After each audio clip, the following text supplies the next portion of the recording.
1, 2, 3. ভেন্ডি মশলা কোনো হচ্ছে। আর এর মধ্যে একটুখানি কোরিয়ান্ডার আর পেঁয়াজ কলি দেখে মনে হচ্ছে। ফুল কিনতে হয় না বেশি, চারিদিকে নিজেদের বাগান থেকে ফুল তুলে লাগে। গুড মর্নিং আর welcome to Bangaliana in Poland. আজ হলো শনিবার সকাল। কি করছো?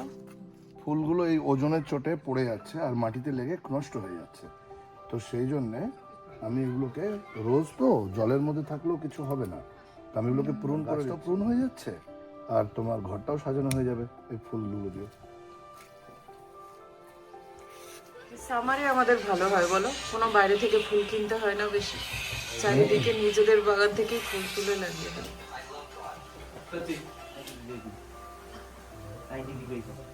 এদিকে হয়েছে আলু ভেন্ডি মশলা হচ্ছে। আর আমার কাছে আজকে কিছু কাটা আম রাখা ছিল, ফ্রোজেন, কিন্তু একদম ছোট ছোট করে সুন্দর করে কাটা। তো আমার মনে হলো যে এগুলো দিয়ে সুন্দর করে আমের চাটনি বানানো যায়। এখানে বেশ গরম পড়েছে পোল্যান্ডে, আইডিয়াল টাইম আমের চাটনি খাওয়ার।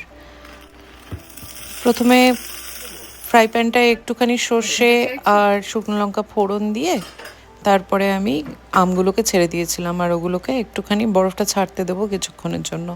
আর এদিকে আমি একটা ভাজা মশলা বানিয়ে নিচ্ছি, জিরে, ধনে, মৌরি, তেজপাতা, শুকনো লঙ্কা আর কয়েকটা এলাচ দিয়ে ভালো করে ওগুলোকে ড্রাই রোস্ট করে তারপরে গ্রাইন্ড করে নেব।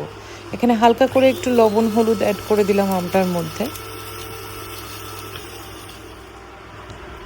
ভাজা মশলার গন্ধটা এত রিফ্রেশিং লাগে সবসময়।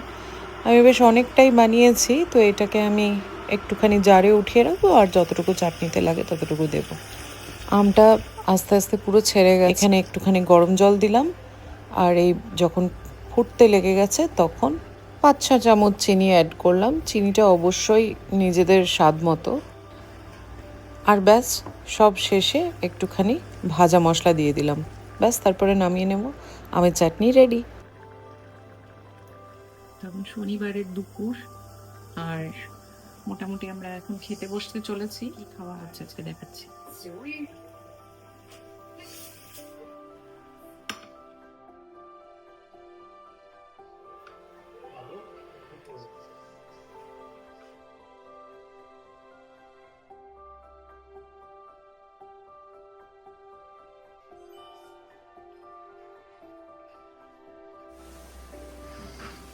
কি হচ্ছে এটা? কি করছো ওখানে?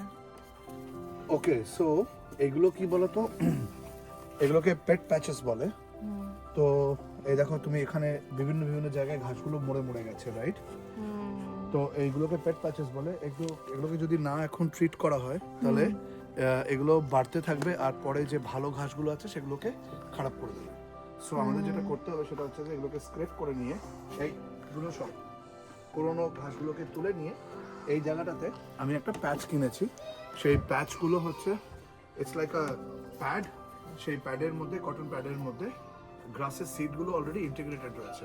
সো ওটাকে জাস্ট এখানে পেতে দিতে হবে আর জল দিয়ে দিতে হবে।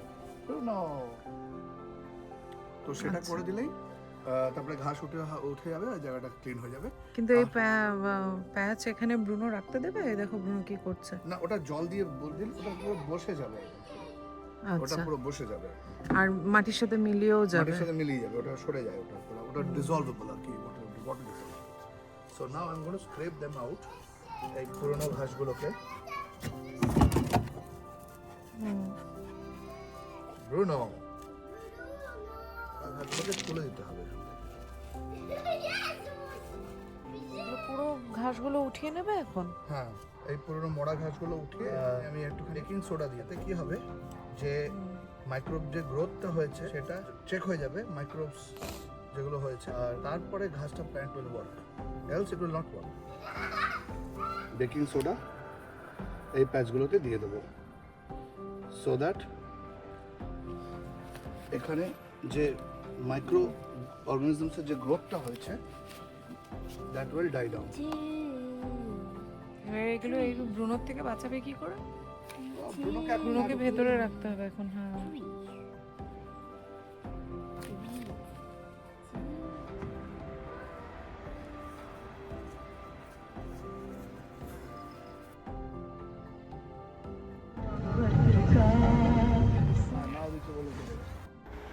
সন্ধ্যের দিকে একটু বেরোলাম আমরা, আর এখানে সন্ধ্যেতেও এরকমই আলো থাকে, মনে হয় দিনই পুরো।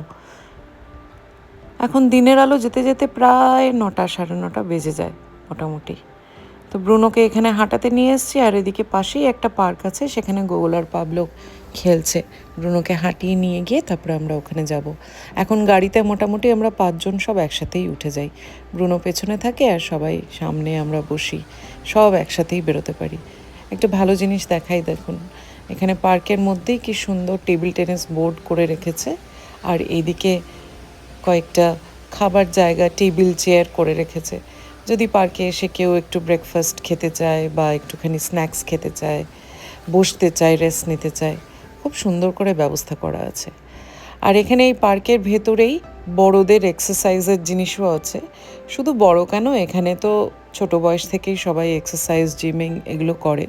তো এখানে রেখেছে। পাবলো মনে হয় ও স্কুলে করে বলে ও জানে কিভাবে ইউজ করতে হয় জিনিসগুলো। তো গোগুলো ওকে একটুখানি আর একটু দেখিয়ে দিচ্ছে। সব কিছু দেখে খুব উত্তেজিত হয়ে গেছে, ও সবই একসাথে ও করবে। এই যে